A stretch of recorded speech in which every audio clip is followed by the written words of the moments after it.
Vamos a tomar en esta mañana la palabra de Dios. En la epístola a los Hebreos damos un saludo a los amigos que pueden oír esta palabra de Dios que estamos compartiendo aquí en este lugar cada día. Y hoy vamos a tomar el capítulo 11 de la epístola a los Hebreos, que es el capítulo de la fe. La gente que no cree en Dios, o las personas que tienen su fe puesta en la evolución, hablan de lo que ellos llaman el famoso eslabón perdido. Amén. Y para ellos el eslabón perdido es una especie de homínido que hace un eslabón, y valga la redundancia, entre el hombre y el simio. Pero amados, el eslabón perdido es la fe. Amén. Cuando uno tiene fe y cree a Dios, uno sabe que todo lo que hay, todo lo que existe, fue hecho y fue creado por la palabra de Dios. Así que es muy importante que nosotros nos familiaricemos con este capítulo tan precioso de la epístola a los Hebreos. Vamos a leer el versículo 1. Lo leemos todos en el nombre del Padre, del Hijo y del Espíritu Santo. Amén. Y dice lo siguiente: es pues la fe, la certeza de lo que se espera y la convicción de lo que no se ve. Amén. Pueden tomar asiento. Bendecido el nombre del Señor. Es importante que nosotros, en la medida que vamos creciendo en el Señor, que vamos desarrollando musculatura espiritual, aprendamos a familiarizarnos con los libros de la Biblia, a conocerlos. ¿Por qué se escribió la epístola a los Hebreos? Ustedes saben que los primeros conversos, los primeros convertidos, eran mayoritariamente de ascendencia judía, y eran personas que venían de unas prácticas religiosas donde lo que se daba, o a lo que se daba prioridad, eran a los rituales. Amén. Se practicaba mucho ritualismo. Ellos no podían comer sin lavarse las manos. Pintaban las tumbas de blanco para no contaminarse con los cadáveres, y todo lo que rodeaba la práctica religiosa estaba cargado de muchísimo ritualismo. Cada año el sumo sacerdote iba al templo y ofrecía un sacrificio, primeramente por sus pecados y luego por los pecados del resto de la nación. Todo era ritual. Si alguien se contaminaba, si alguien, hermano, de alguna manera fallaba a Dios, lo tenía que hacer a través de una serie de sacrificios. Entonces, ¿para qué se escribió la epístola a los Hebreos? La epístola a los Hebreos se escribe porque muchos de esos judíos que se habían hecho cristianos, y preste atención, porque si no, usted va a leer la carta a los Hebreos y no la va a entender. Muchos de esos judíos que se habían hecho cristianos estaban a punto de retroceder. ¿Por qué? Porque ellos, cuando se convirtieron, esperaban que la venida de Cristo fuera inminente, fuera rápida. Pero como no se producía a tal velocidad, incluso había habido o se habían levantado movimientos de persecución, muchos de estos cristianos hebreos estaban retrocediendo al judaísmo, estaban abandonando la sangre de Cristo, estaban abandonando la gracia, la fe, y se estaban volviendo a la ley. De hecho, la carta que más revela la superioridad de Cristo por encima de la religiosidad y del ritualismo es la epístola a los Hebreos. Cuando usted la lee, debe entender que se escribió antes del año 70, que fue la destrucción de Jerusalén. Repito, ¿por qué se escribió? Porque muchos creyentes judíos estaban retrocediendo, o estaban a punto de retroceder a las prácticas de la ley, porque les estaban enseñando algunos falsos maestros que Cristo no era suficiente. Y ese es el peligro. Cuando una religión le enseña a las personas que no es suficiente la obra de Cristo, sino que ellos tienen que hacer una maratón de obras para poder obtener la salvación que ya nos fue regalada a través del sacrificio de Cristo. Amén. Por ejemplo, en el capítulo 1 de Hebreos, usted ve que Cristo es revelado como superior a los ángeles. En el capítulo 3, usted ve que Cristo es mostrado como superior a Moisés, quien era la máxima autoridad según la ley. En el capítulo 4 se presenta a Cristo y su sacerdocio como superior al sacerdocio de Aarón. ¿Por qué? Porque los levitas, los sacerdotes, eran pecadores, eran personas que tenían que ofrecer sacrificios por sus propios pecados. Pero ¿qué dice el autor a los hebreos? Que aunque esos sacerdotes ministraban en un templo terrenal, Cristo como sumo sacerdote ministra en el santuario, en el templo celestial. Amén. Luego, si usted mira el capítulo 5, el 6, el 7 de Hebreos, se va explicando que todo lo que se practicaba según la ley era una sombra de lo que había de venir en Cristo Jesús. Amén. Y que lo que salva no son las obras de la ley, sino la gracia y la fe por medio de Jesucristo. Entonces, ¿por qué tenemos el capítulo de la fe? Porque el autor de la carta le quiere enseñar a los hermanos que lo que lograron los antiguos no lo lograron por las obras de la ley, ni por la perfección de ellos, sino por la fe. ¿Cuánto le damos a Dios la gloria? Cuando llegamos al capítulo 10, para que usted se sitúe dentro del contexto de ese mensaje, a ellos se les hace una severa advertencia, porque repito, estaban a punto de retroceder y volver al judaísmo y abandonar el cristianismo, la gracia, la fe. Y dice Hebreos capítulo 10, versículo del 26 en adelante: porque si pecáramos voluntariamente, después de haber recibido el conocimiento de la verdad, les dice el autor a estos hermanos que estaban a punto de retroceder, si pecáremos voluntariamente, después de recibir el conocimiento de la verdad, ya no queda más sacrificio por los pecados. ¿Por qué? Porque el sacrificio ya fue hecho por Cristo en la cruz del Calvario, sino una horrenda expectación de juicio y de hervor de fuego que ha de devorar a los adversarios. El que viola la ley de Moisés por el testimonio de 2 o 3 testigos muere irremisiblemente. Eso usted lo puede ver en Deuteronomio, en Éxodo, que el que quebrantaba la ley de Moisés estaba condenado a muerte. ¿Y qué dice el autor de la epístola? Si el que quebrantaba la ley de Moisés tenía que estar condenado a muerte, ¿cuánto más pensáis que recibirá el que pisoteare y tuviere por inmunda la sangre de Cristo? Amén. Entonces dice el verso 29: ¿cuánto mayor castigo pensáis que merecerá el que pisoteare al Hijo de Dios? Hermanos, ¿qué es pisotear al Hijo de Dios? Es, después de uno conocer la luz, volverse a las tinieblas. Después de uno conocer la verdad, volverse a la mentira. Después de uno haber sido lavado, volver a revolcarse en el lodo. Es el romper el corazón del amor de Dios. Se cuenta una historia que ocurrió en los tiempos del nazismo de Hitler, y es de un hombre que fue acusado falsamente.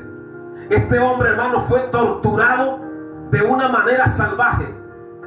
Le arrancaron algunas uñas, le echaron líquido para que se le quemara la piel. Hermano, lo sometieron a toda clase de tortura, pero él la resistió con valor y dignidad. Cuando él salió de la cámara de tortura, su mirada brillaba como si fuera un ángel. Esas torturas él las resistió, pero hubo una cosa que le provocó la muerte. Cuando él se enteró que su propio hijo era el que lo había traicionado. Hermanos, si hay una cosa que le rompe el corazón a Dios, es cuando tú y yo, después de lo que Cristo ha hecho por nosotros, le somos infieles. Nos volvemos atrás. Amén. Por eso aquí hay una gran advertencia. Yo les estoy explicando, porque usted puede leer el libro de Hebreos 100 veces y no lo va a entender. Eran hermanos que estaban a punto de deslizarse, como yo prediqué el martes, de retroceder, de volver hacia atrás. ¿Y qué dice la palabra? Que nosotros no somos de los que retrocedemos. Amén. Hermano, la cobardía, el volver atrás. Entonces, cuando este padre se enteró que era su hijo el que lo había traicionado, hermano, no lo pudo resistir y murió de dolor. Amén. Que Dios nos ayude a serle fieles, a no traicionarle. Amén. A que si caemos, a levantarnos. A que si nos enfriamos, buscar el calor de Cristo. A que si en un momento dado nos sentimos sin fuerza, entender que nuestra fuerza proviene de Dios. Ninguno de nosotros podrá presentarse delante de Dios con sus obras. La falsa religión le enseñó a la gente en su día que una persona podía pecar y hacer lo que quiera, y luego pagaban lo que se llamaban unas indulgencias, y ya su ministro religioso lo perdonaba y quedaba suelto. No, la indulgencia la obtuvimos con la obra de Cristo en la cruz del Calvario. Por eso en la carta a los Hebreos hay 6 severas advertencias. Amén. Y esta es una de ellas, la que estamos leyendo en el capítulo 10. Dice la palabra en Hebreos 10:30: conocemos al que dijo: mía es la venganza y yo daré el pago, dice el Señor. Y otra vez el Señor juzgará a su pueblo. Horrenda cosa es caer en manos del Dios vivo. ¿Y qué les dice el autor a la carta a los Hebreos? Yo quiero que usted entienda el libro, porque estos hermanos estaban a punto de retroceder, y él les dice, verso 32: pero traed a la memoria los días pasados, en los cuales, después de haber sido iluminado, sostuviste gran combate de padecimiento. Estos hermanos, cuando recibieron a Cristo, empezó una batalla, empezó una guerra. Hay falsos predicadores que enseñan que cuando tú te conviertes a Cristo, te ponen una alfombra roja y que todo te va a ir bien. No, hermano, se te desata una guerra.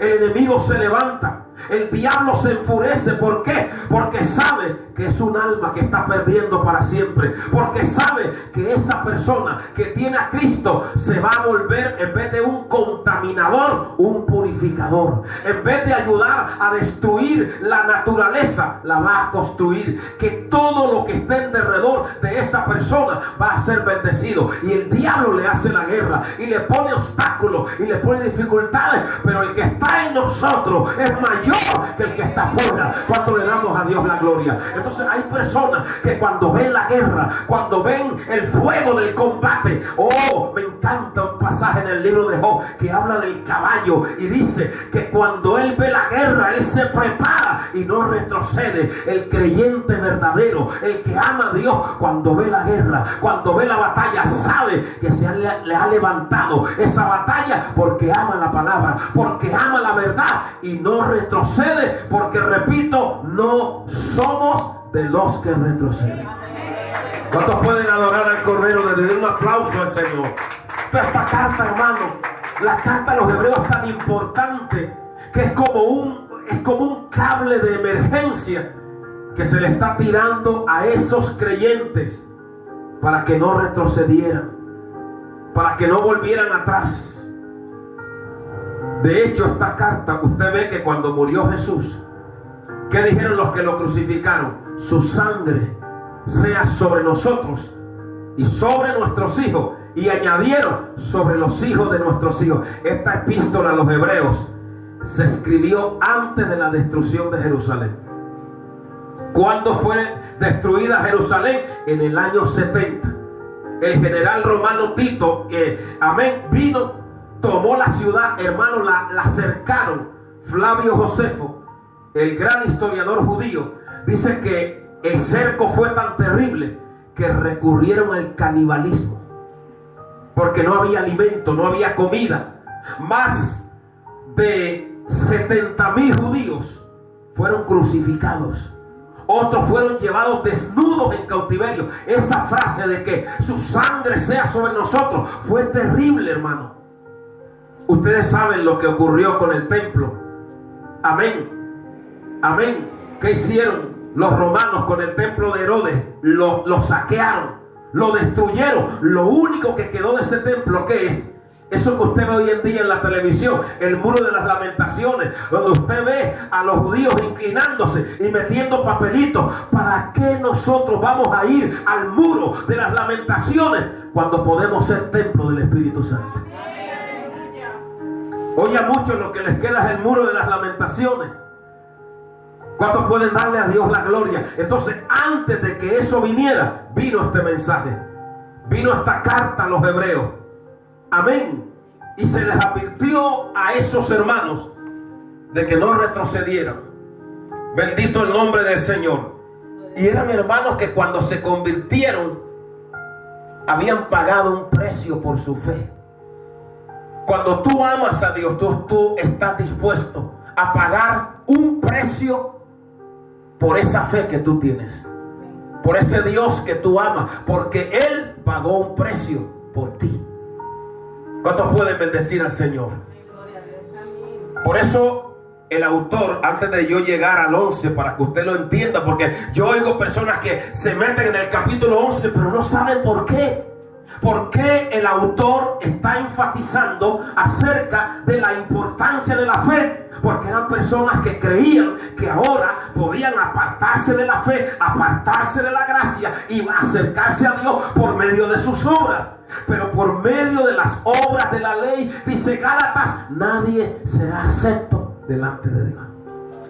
De ahí la importancia de este capítulo que vamos a estudiar. Amén. Entonces Él les recuerda todo lo que ellos habían sufrido cuando recibieron a Jesús. Y en el versículo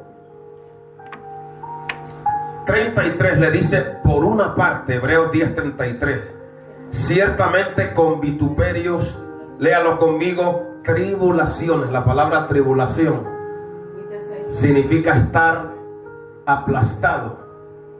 Una vez le preguntaron a una persona muy sabia que qué era estar atribulado, y dijo, es estar aplastado como un sapo. Atribulado es cuando estás cargado.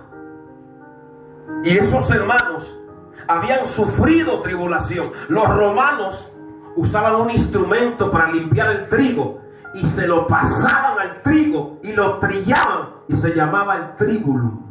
De ahí viene tribulación. Amén. Servir a Cristo, ¿qué significa? Pagar un precio. Nadie va a ir al cielo comprando la salvación en un mercadillo. Nadie va a ir al cielo sin pagar el precio que requiere el ser cristiano. Porque un cristiano no es cualquier cosa. Y cualquier cosa no puede ser un cristiano. ¿Cuánto podemos darle a Dios la gloria? Entonces, Él dice, con vituperios fuisteis hechos espectáculo, y por otra llegaste a ser compañeros de los que estaban en una situación semejante. No se preocupen que yo no voy a predicar todo el capítulo hoy, voy a ir por partes, ahora llegamos, pero yo quiero que cuando ustedes lean, porque yo no quiero que ustedes se queden enanos en cuanto a la palabra, quiero que se sitúen. Cuando lean la carta a los hebreos, van a leer en el capítulo 1 la superioridad de Cristo sobre los ángeles. Usted ve que el autor dice, pero ¿a cuál de los ángeles dijo Dios jamás? Mi hijo eres tú, yo te he engendrado hoy. Luego van a ver la superioridad de Cristo sobre Moisés. Dice que Moisés, capítulo 3, fue fiel en toda la casa de Dios, o que fue fiel conforme a la ley, pero como siervo. Pero ¿qué dice el autor a los hebreos? Cristo lo fue como hijo. Luego el 4 habla de la superioridad de Cristo sobre Josué. Y él dice, no les dio Josué el verdadero reposo, sino Cristo. Luego habla de la superioridad del sacerdocio de Cristo sobre el sacerdocio arónico. Y habla de que el sacerdocio de Cristo es según el orden de Melquisedec. Un sacerdocio que no tuvo genealogía como el sacerdocio arónico. Amén. Luego habla de la superioridad de la obra de Cristo con relación a lo que se hacía en la ley, y dice, porque la sangre de los becerros, de los machos cabríos, rociadas muchas veces a los inmundos, no pueden quitar los pecados, pero el sacrificio de Cristo, ofrecido una sola vez para siempre, nos limpia de todo pecado y aclara cuál es el detergente eterno. La sangre de Cristo nos limpia de todo pecado. No es la ceniza de una becerra, no es un crucifijo, no es un escapulario, no, la sangre preciosa de nuestro Señor Jesucristo. ¿Ya lo está entendiendo? Entonces, cuando Él les habla de lo que voy a predicar, de la fe, es porque muchos de ellos se estaban apartando de la fe porque la consideraban insuficiente, aunque habían sufrido ya vituperios, persecuciones, pero estaban retrocediendo. Y ahí es cuando viene esa advertencia poderosa del Espíritu Santo, y les dice a ellos en el 35, no perdáis vuestra confianza, Hebreos 10:35, que tiene grande galardón. No retrocedan, les decía el Espíritu Santo. No pierdan la esperanza, no pierdan la fe. Y dice, porque es necesaria la paciencia para que, habiendo hecho la voluntad de Dios, obtengáis la promesa, porque aún un poquito, y el que ha de venir vendrá y no tardará, mas el justo vivirá por la fe. Este versículo aparece también en la carta a los Romanos, y este fue el versículo que salvó al gran reformador Martín Lutero. Lutero era un hombre que estaba engañado por la religión, y leyendo este versículo Dios lo evangelizó, y se dio cuenta que la persona no era salva por una maratón de obras, sino por su fe en la obra de nuestro Señor Jesucristo. ¿Cuánto estamos entendiendo la palabra? Y ahí es cuando viene, como estos hermanos estaban a punto de volver a llevar un becerro al altar, estaban a punto de retroceder. ¿Qué les dice el Espíritu Santo? Lea conmigo el versículo 39.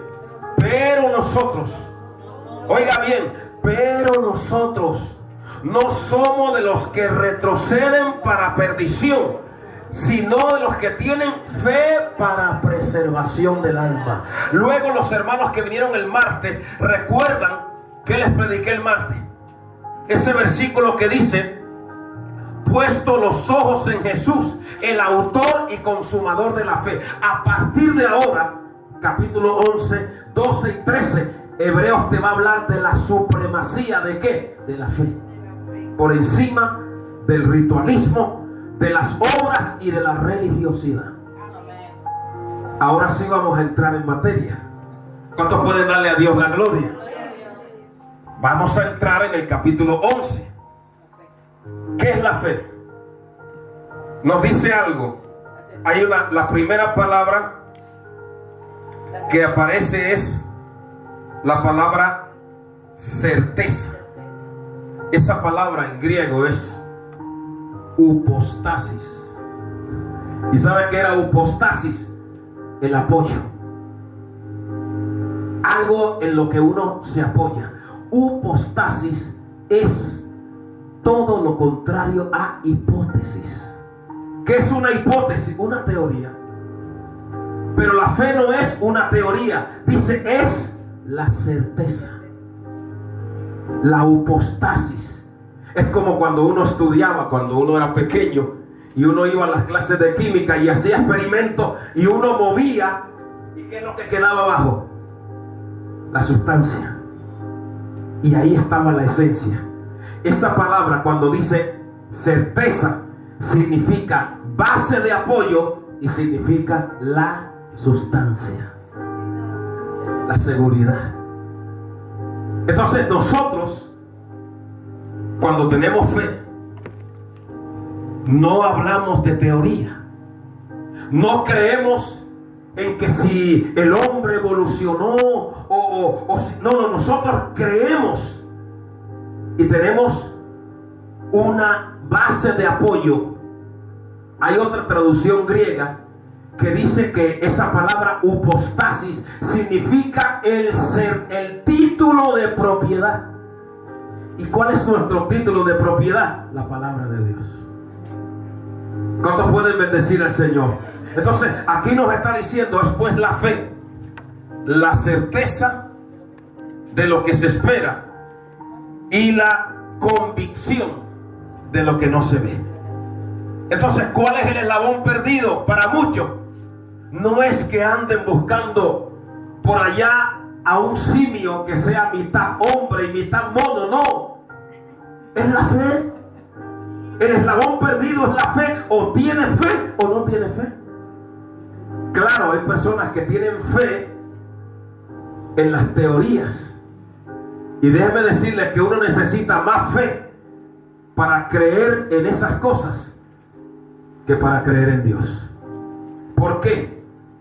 Porque nos dice la palabra aquí, en la carta a los Hebreos,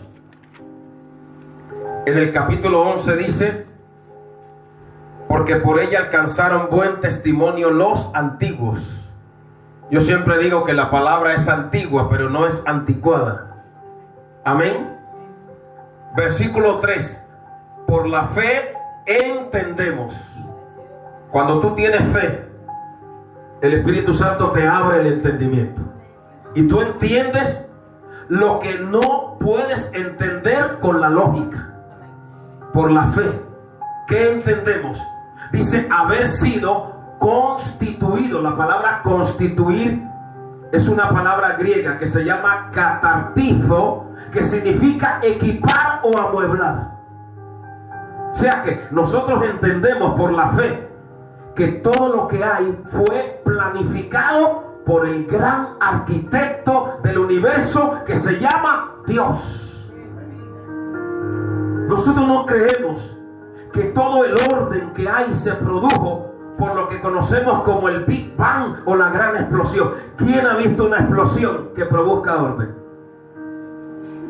Yo nunca he visto una bomba que explote y quede algo tan maravilloso y uno dice, explotó una bomba y quedó un orden tan precioso. No, todo lo que hay ahora, este orden, ese ritmo, día, noche, mes, año, todo ese orden surgió y fue creado por esa mente suprema que llamamos Dios. ¿Cómo lo hizo? Hebreos 4:12, por medio de su palabra. ¿Qué dice Hebreos 4:12? Léanlo. Amén. Hebreos capítulo 4, versículo 12. Bendecido el nombre maravilloso del Señor. Por la fe entendemos haber sido constituido el universo por la palabra de Dios. Mire el poder de la palabra.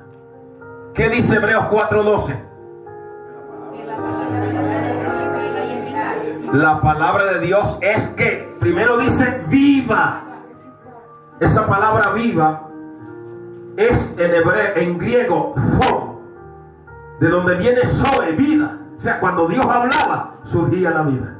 Y dijo Dios, sea la luz. Y dijo Dios, produzca la tierra. Y dijo Dios, amén. Y esa palabra es viva, es viva, es viva. Por eso, amén, la fe viene por el oír. ¿Por el oír de qué? De la palabra de Dios. Porque es viva, porque da vida. Porque esa palabra te dio vida. Porque esa palabra me dio vida. Y la hora viene cuando los que están muertos oirán la voz del Hijo del Hombre y resucitarán. ¿Cuánto le damos a Dios la gloria? Esa palabra es viva, es viva. Toca nuestra mente, toca nuestros corazones, nos da fuerza, nos activa, es viva, son en griego, y eficaz. Eficaz significa, en griego es energes, de donde viene energía. Todo lo que usted toca es energía.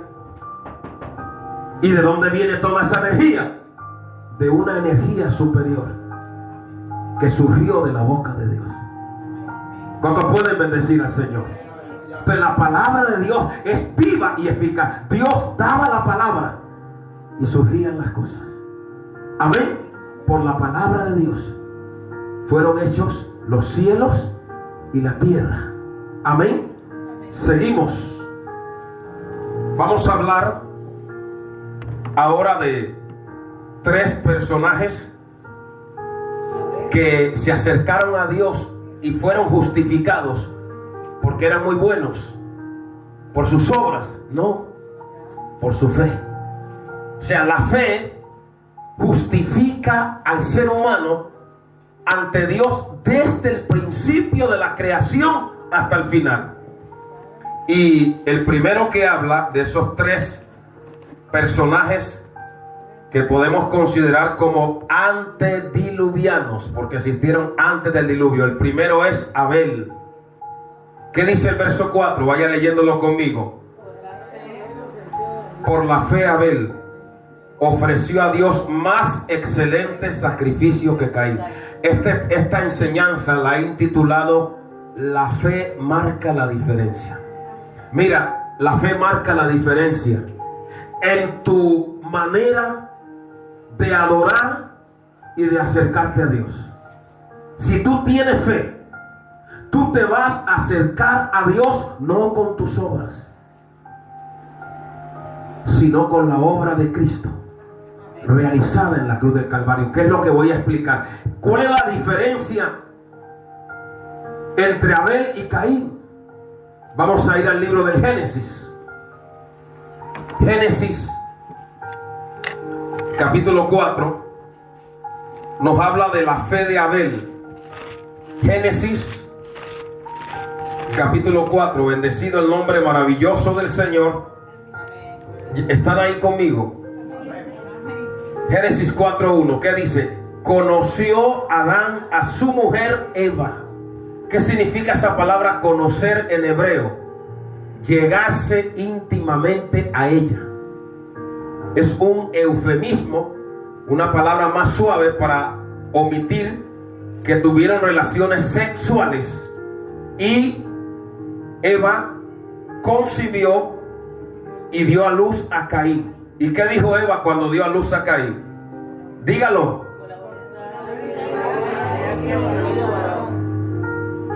Nadie come con la boca cerrada. Se están comiendo la palabra. Díganlo así como el que está gozándose y aprendiendo. ¿Qué dijo Eva? Por la voluntad de Jehová he adquirido varón. El hebreo dice, por la voluntad de Dios he adquirido el varón. ¿A qué se refería Eva? Usted recuerda que cuando Adán y Eva pecaron, ¿qué le dijo el Señor en Génesis 3:15? Amén. ¿Le habló de qué? De la simiente de la mujer. Y le dijo que nacería un hijo que le aplastaría la cabeza ¿a quién? A Satanás. ¿Qué es lo que pensó Eva? Que Caín era el varón, era el Mesías, era la simiente de la mujer de Dios. Por voluntad de Jehová he adquirido el varón. Pero no, Caín era del diablo, hermano. ¿Lo está entendiendo? Era del maligno. Y luego sale Abel. Abel era todo lo contrario de Caín. ¿Cuándo se iniciaba el sacerdocio en aquellos años?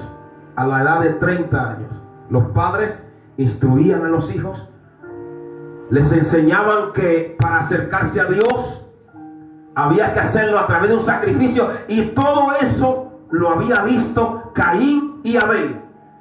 Llegó la hora cuando ellos tenían que ejercer su propio sacerdocio. ¿Qué hace Abel? Abel era un hombre, mire, cuando uno mira en la palabra de Dios, es que la palabra es tan poderosa. Mira lo que dijo Jesús cuando a Jesús lo miraban y decía que él era el hijo de Abraham, y que Abraham, dice, Abraham vio mi día, dijo Jesús. Decía, este hombre está loco. Pero si no tienes 30 años, ¿cómo que? ¿Y has visto a Abraham? ¿Cuándo fue que Abraham vio a Jesús? En Génesis 22. Cuando Dios le dijo a Abraham que sacrificara a su hijo Isaac, en ese sacrificio Abraham vio a Jesús. Pero yo agrego algo más. la primera persona que vio a Jesús no fue Abraham, fue Abel. Abel fue el primer justo, el primer creyente. ¿Por qué? Pues cuando llegó la hora del sacrificio, él trajo su cordero. Porque su papá le había dicho: nosotros pecamos, le fallamos a Dios, y Dios en su amor tomó un cordero, lo sacrificó y nos vistió. Y le enseñó a Abel que sin derramamiento de sangre, aquí ya hay dos religiones: una religión que se acerca a Dios por medio del camino correcto de la sangre, y otra, la del arrogante Caín, que se acerca con los frutos de la tierra. Nadie puede salvarse ante Dios con los frutos de la tierra. Con sus propias obras uno se salva por ese camino de sangre que nos describe el primer justo, que fue Abel. ¿Lo está entendiendo? Caín se presenta con los frutos de la tierra. Hermano, si cada persona se presenta del cielo con sus frutos, pero Dios dijo no es con los frutos de la persona, sino con la sangre inocente del cordero. Entonces ahí va a ver. ¿Qué ocurre? Que si hay un pecado terrible, es la envidia. Oí una historia griega de un hombre que era muy envidioso y siempre quería arruinar a los demás.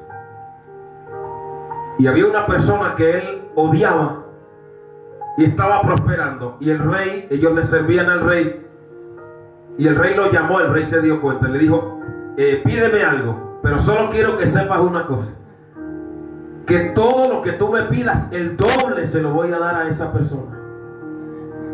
Él empezó a echar cabeza y dijo: ay, voy a pedir oro, pero ese va a tener el doble de oro que yo. Voy a pedir dinero, ay, pero tendrá el doble, todavía me superará. Voy a pedir alhajas, no, ese me va a tener el doble. Un carro, ese va a tener un Mercedes, un Bugatti. ¿Qué pido? Dijo: ya sé lo que voy a pedir, sáqueme un ojo.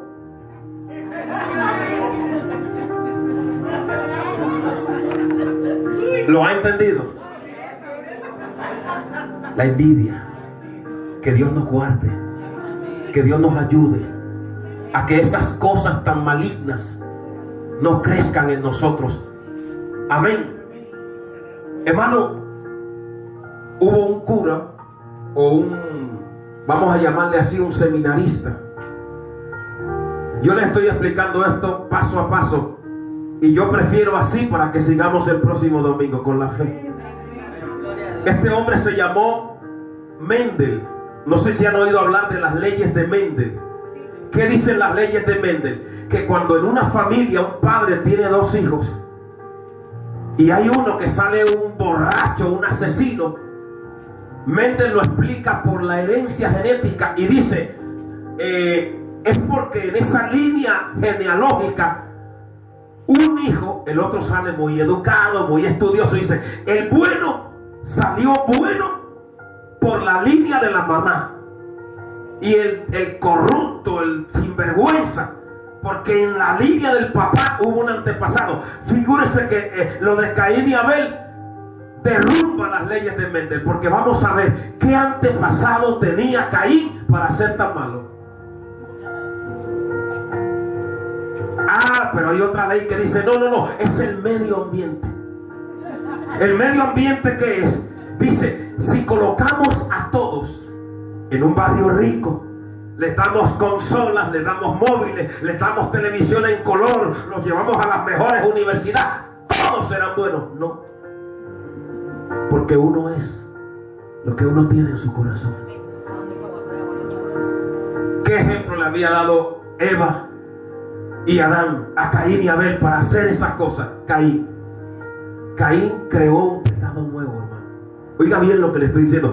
Caín creó un pecado nuevo que nadie le había enseñado y que él no había visto, y fue el crimen, el asesinato. ¿Cuántos pueden adorar a Dios?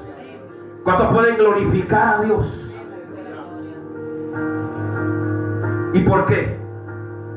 Hay varias versiones. Una que yo no la acepto, pero bueno, es una leyenda hebrea que dice que cuando en aquellos tiempos, es una leyenda, pero bueno, se la voy a decir, que en aquellos tiempos como que daban a luz gemelos, y como que parece que, según esa leyenda hebrea, Adán y Eva dieron a luz gemelas porque ellos tuvieron hijas.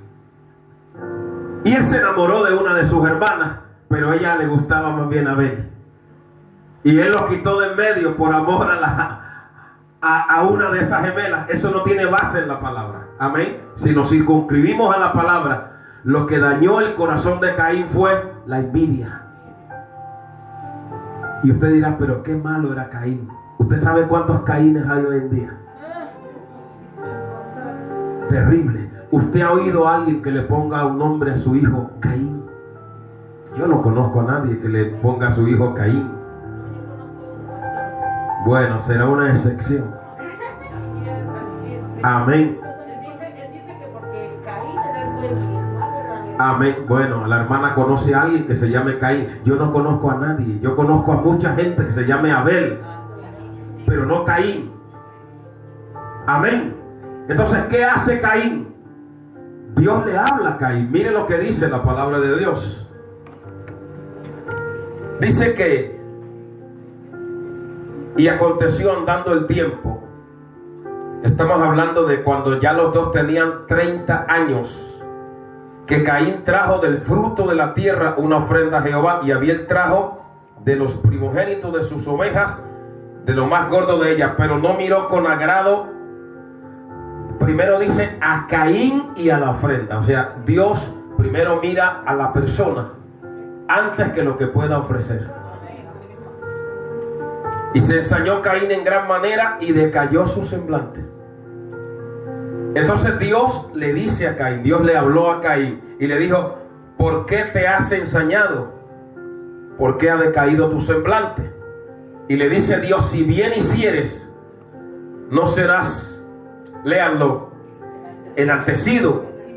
Y si no hicieres bien, el pecado está a la puerta. Quiero detenerme ahí. En el hebreo dice que Dios le dijo a Caín que cuando uno no hace el bien, hay una fiera a la puerta esperando para devorarlo. Eso es el pecado. Como una fiera agazapada para destrozarlo a uno, si uno no hace lo correcto. Amén. Cuando Dios le habló a Caín, Caín, lejos de corregir su mal comportamiento, le dijo a su hermano: salgamos al campo. Y lo mató y lo enterró. Y ahí es cuando Dios le dice a Caín: ¿qué has hecho? ¿Dónde está Abel? Verso 9. Y mira cómo él responde: no sé. ¿Acaso soy yo guarda de mi hermano? Que Dios nos guarde de esa actitud cainista. Amén. Y entonces, ¿qué le dice el Señor? La voz de la sangre de tu hermano clama a mí desde la tierra. Por eso Hebreos dice, hablando de la sangre de Abel, y aún muerto habla por ellas. Todos vamos a dejar un mensaje después de muerto, o bueno o malo. Amén. ¿Cuántos podemos bendecir al Señor? Y ahí es cuando el Señor le dice: maldito tú de la tierra, que abrió su boca para recibir la sangre de tu hermano. Verso 11. Cuando labres la tierra, no te volverá a dar su fuerza. Y dice: errante y extranjero serás en la tierra. ¿Cuántas personas se han convertido en errantes? ¿Cuántas personas se han convertido en fugitivos? Que no quieren saber nada de Dios, del evangelio y de la verdad. ¿Por qué? Porque son imitadores de Caín más que imitadores de Abel. La primera persona que podemos hablar de que vio a Jesús por la fe fue Abel. ¿Qué dice Juan 8? Abraham se gozó de que había de ver mi día y lo vio. Pero podemos añadir, Abel vio el día de Jesús. Por eso ofreció un cordero. Vamos a ir un poquitito para adelantar y no extendernos demasiado. Vamos a seguir ahí en Hebreos. La segunda persona que se menciona es Enoc. ¿Dónde aparece Enoc en la Biblia? ¿Cuántos saben dónde aparece Enoc en la Biblia? Aparece en el capítulo 5 de Génesis. ¿Quiere que lo miremos? Vamos a mirarlo. Y ya el próximo domingo continuaremos. Vamos a ir a Génesis 5. Bendecido el nombre maravilloso de Jesús. Si miráis el capítulo 5 de Génesis, ¿cuánto lo tienen? Dice, este es el libro de las generaciones de Adán. El día en que creó Dios al hombre, a semejanza de Dios lo hizo. Varón y hembra los creó. Y vivió Adán 130 años. Hay gente que me dice que, pastor, ¿de dónde salió la mujer con la que se casó Caín? Eso está aquí en la Biblia. Por eso hay que estudiar la palabra. Mire bien lo que dice. Este es el libro de las generaciones de Adán, el día en que creó Dios al hombre. A semejanza de Dios lo hizo. Varón y hembra los creó. Y los bendijo y llamó el nombre de ellos Adán. Adán viene del vocablo hebreo Adama, que significa de la tierra roja. Los dos se llamaban Adán. Cuando cayeron, ¿quién le puso a Eva el nombre de Eva? Fue Adán, no Dios. ¿Y qué significa Eva? Proveedora de vida. Amén. A los dos, Dios, ¿cómo les llamó? Adán. ¿Procedente de dónde? De la tierra. Amén. Verso 3. Y vivió Adán 130 años. Y mire lo que es, lo que se llama la herencia genética. Cuando Dios creó a Adán, dice, lo hizo a su semejanza. Pero ahora nos dice, y después engendró a Adán un hijo a su semejanza. La herencia de la naturaleza caída de Adán. Amén. El pecado que es transmitido, esa herencia de generación en generación. Y llamó su nombre Set. ¿Por qué le llamó Set? Set significa elegido o designado. Porque cuando murió Abel y ellos se dieron cuenta que Caín era de Satanás, ahora ellos ven a Set como la simiente del Mesías. Por eso le llamaron Set, elegido o designado. Verso 4. Y fueron los días de Adán, después que engendró a Set, 800 años. ¿Y qué dice? O sea que Adán tuvo hijas. ¿Y cómo se llamaban las hijas de Adán? Porque no aparecen en la Biblia. ¿Sabe por qué no aparecen? Porque después de la caída, la mujer era tan menospreciada que prácticamente se le consideraba más una cosa que una persona. Pero Adán tuvo hijas. Por tanto, ¿quién fue la esposa de Caín? Una de sus muchas hermanas. Lo ha cogido. Pero los que no conocen la palabra dicen, eso es una leyenda. ¿Cómo es eso de que nació Caín y Abel y luego dice que Caín tuvo hijos? Pero si está en la palabra que Adán tuvo otras hijas, pero no nos da el nombre. ¿Lo está viendo? Por eso he tomado este pasaje para irles enseñando poco a poco, para que mañana, cuando alguien se ría de usted o se vaya a burlar, te diga, un momentito. No, que si venimos de los monos, un momento, mira, ¿dónde está el tal eslabón perdido? Y le dije, el eslabón perdido es la fe. Porque si tú tienes fe, aceptas que todo lo que hay salió de la mano de Dios. No puede haber un pan sin un panadero. ¿Cuántos pueden bendecir al Señor? Entonces, cuando usted sigue mirando el capítulo 5, vuelva otra vez allá. Y dice, y vivió Set 105 años y engendró a Enos 7, y vivió Set después que engendró a Enos 807 años, y engendró hijas e hijas, y fueron los días de Set 912 años, y murió. Bueno, cuando ustedes lean este capítulo, si quieren lo pueden leer en la casa, siempre van a ver como que si estuvieran caminando en medio de un cementerio. Y engendró hijos e hijas, y murió, y murió, y murió. Todo lo van a ver lleno de muerte, porque eso es lo que dice Romanos: en Adán todos mueren. La herencia de muerte que nos transmite Adán.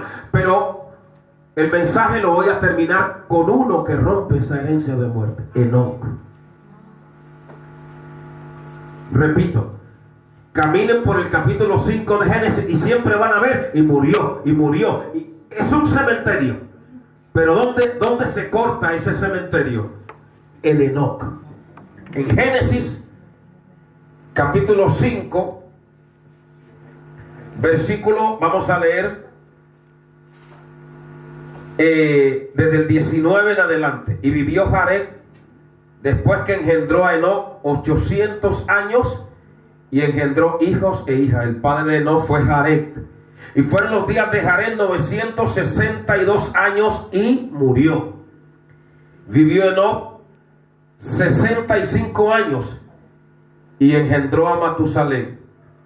Y aquí hay un versículo que yo sé que ustedes lo han leído mucho, pero no se han detenido. Léanlo y verán que no lo han analizado. Léanlo todos. Caminó con Dios después que engendró a Matusalén 300 años, y engendró hijos e hijas. Lo vamos a volver a leer. Dice: y caminó Enoc con Dios. Pero ¿qué dice? Coma, después que engendró ¿a quién? ¿Ve usted? O sea, antes de eso se ve que no caminaba con Dios. ¿Qué marcó un antes y un después en la vida de Enoc? El nacimiento de ese niño, Matusalén. Matusalén fue el hombre que más vivió. Pero aquí yo no estoy hablando de ese Matusalén con una barba que tal vez le llegaba hasta la parte final del estómago. No, estoy hablando de ese bebé que tal vez su padre, antes de que naciera Matusalén, tal vez era uno más del montón, una persona que andaba dando la espalda a Dios. Pero ese niño, hermano, marcó un antes y un después en la vida de Matusalén, porque los que somos padres sabemos lo que significa un hijo en nuestra vida. Cuando nace un hijo, nuestra vida se parte en un antes y un después, porque viendo esa cosita tan linda, creada por Dios, tan hermosa, tenemos que reconocer que hay un Dios en los cielos. ¿Cuántos pueden alabar a Dios? Aleluya. El corazón nuestro se derrite. No, tal vez era como un rebelde. Por eso yo no le quiero enseñar este capítulo a toda velocidad. Quiero que lo vaya entendiendo. Se lo voy a explicar. Entonces, porque usted va a leer versículos que si usted lo lea aceleradamente, no va a ver como lo que está viendo ahora. Después que engendró a Matusalén, si el ser padre en la vida o madre no te cambia, ni 10 sermones del arcángel Miguel te van a cambiar. ¿Cuántos pueden darle a Dios la gloria? Porque uno viendo ese milagro, uno se ve a sí mismo. Oh, ¿cuántos pueden adorar a Dios, hermano? Y adora a Dios. Y uno ve esa cosa tan pequeña y uno se conmueve y dice: Señor, ayúdame para que yo sea un buen ejemplo para esta criatura. Algo le pasó a Enoc cuando Dios le dio a ese niño Matusalén, que dice: y caminó Enoc con Dios después que engendró a Matusalén. Se convirtió. ¿Y qué es caminar con Dios? Porque la fe no solo marca la diferencia en la forma como yo me acerco a Dios, sino la fe marca la diferencia en mi manera de caminar. ¿Con quién camino? Amén. ¿Qué es caminar con Dios? Es una comunión ininterrumpida. Se lo voy a explicar porque casi ya estoy terminando. La mejor explicación que yo he oído acerca de la fe de Enoc la hizo una niña. Ella vino a la escuela dominical y la maestra les enseñó de esa comunión que tenía Enoc con Dios. Y le pregunta a la mamá: ¿y qué te enseñaron hoy? Dice: ¡ay, qué clase tan rica hoy, tan deleitosa! Me enseñaron que había un hombre que se llamaba Enoc y era muy amigo de Dios, y Dios era muy amigo de él, y todos los días Dios iba a su casa a visitarlo y se iban a dar largos paseos. Y un día Dios le dijo a su amigo: hoy vamos a dar un paseo muy largo, Enoc. Y se fueron a pasear, decía la niña. Y pasearon, y pasearon. Y vino la noche. Y Enoc le dijo: Dios, esta noche y tengo que volver a mi casa.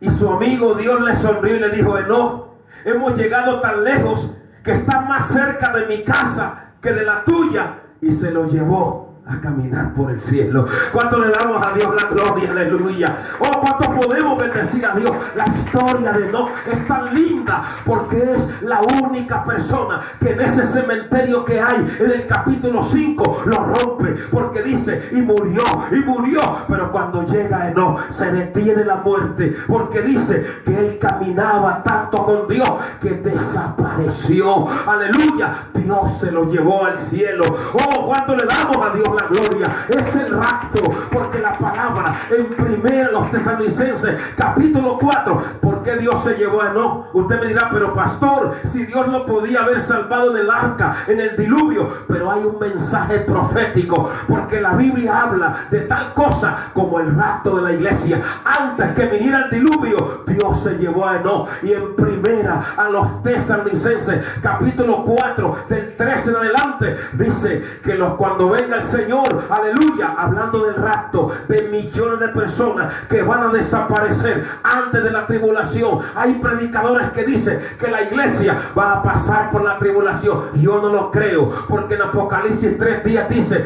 por cuanto has guardado la palabra de mi paciencia, yo te guardaré de la hora. No dice de la hora, ek en griego, ek de, fuera de, en griego, de la hora de la prueba que ha de venir sobre el mundo entero. Así como Dios se llevó a Enoc, nos llevará también a nosotros. Cuando le damos a Dios la gloria, amén. Y se tocará la trompeta y los muertos en Cristo resucitarán primero. Luego nosotros, los que vivimos enamorados del Señor, los pentecostales de hueso colorado, los que vivimos en la palabra, los que vivimos, aleluya, andando en sus mandamientos, seremos arrebatados para recibir al Señor en el aire.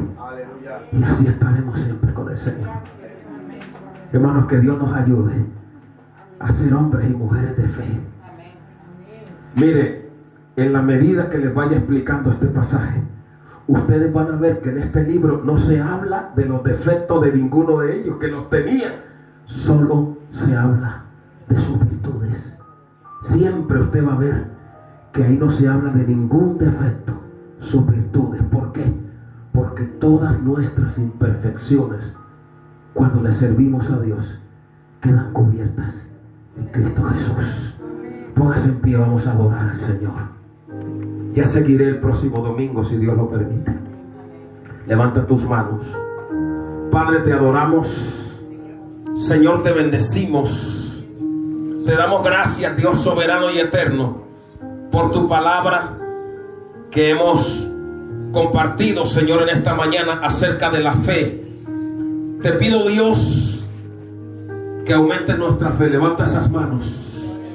Dile a Dios: Espíritu Santo, dame una inyección de fe en esta mañana. Señor, he venido a tu farmacia. He venido aquí para que tú me des fe. Dale fe, Señor, a mi mente. Dale fe a mi corazón. Dale fe, Señor, a mi relación contigo. Señor, que cuando el diablo me haga creer que todo está perdido, yo entienda que es por la fe. Porque por fe andamos. Amas, ojalá. Y no por vista. Alabado el nombre del Señor. Hermano, en esta mañana, aleluya, recibe fuerza de Dios. Dice que por la fe Sara recibió fuerza. Y en esta mañana el Señor te da fuerza. El Señor te alienta, te fortalece. Recibe sanidad en el nombre de Jesús. Yo recibo el milagro. Oh, por la fe en el nombre de Jesús lo recibo, lo creo. No moriré, sino que viviré y contaré las obras de Jehová. Padre, recibe la gloria, Señor. Señor, ayuda a este pueblo. Señor, ayuda a estos hermanos que han venido esta mañana, algunos de ellos sin trabajo, gente tal vez que ha venido enferma, pero por fe ha venido a este lugar. Y yo te ruego, Dios, que tu palabra sea desatada sobre ellos ahora y sobre los que oyen este mensaje. Y reciban unción de lo alto, fuerza de Dios. Se abran puertas en esta mañana, así como Sara recibió fuerza. Nosotros en esta mañana nos fortalecemos en la fe, porque no somos de los que retrocedemos, sino de los que tenemos fe para preservación del alma. Puesto los ojos en Jesús, autor y consumador de la fe. Señor, ayúdanos.